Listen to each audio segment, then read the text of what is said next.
kiné? C'était super chouette.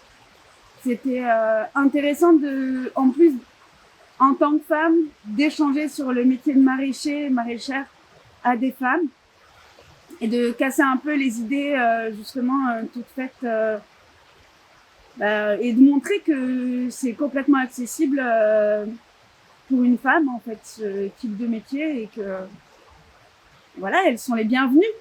Est-ce que tu pourrais évoquer quelques éléments de ton parcours professionnel avant d'intégrer l'ortie? Alors j'ai passé un CAP fleuriste, un BP fleuriste et j'ai fait des petits boulots alimentaires entre chaque.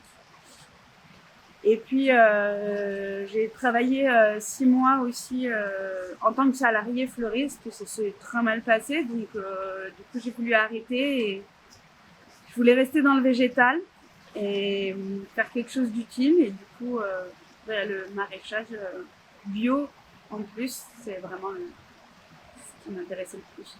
D'accord. Tu es arrivé à quel moment à l'ortie? Ça va faire 1 an et demi. D'accord. Quelle vision tu avais à ce moment-là du maraîchage, qui n'était peut-être pas forcément un métier que tu avais déjà exercé, mais tu étais déjà dans le monde agricole? Alors, j'avais pas peur, moi, pour ma condition physique. J'avais plutôt peur de pas être prise parce que j'étais une femme et pas d'un très grand gabarit. Et j'avais peur, oui, qu'on pense que j'étais pas apte à faire ce métier. Et qu'est-ce qui t'a amené, ou qu'est-ce qui t'a fait dire que potentiellement tu pourrais ne pas être embauchée, l'égard au fait que tu étais une femme, que tu es une femme, pardon? J'ai eu une très mauvaise expérience professionnelle avec un patron très misogyne. Dès qu'il était sujet d'utiliser un outil connoté masculin, voulait faire à ma place et m'empêcher finalement de le faire moi-même. Ouais. Et comment est-ce que ton arrivée effective sur le jardin s'est déroulée?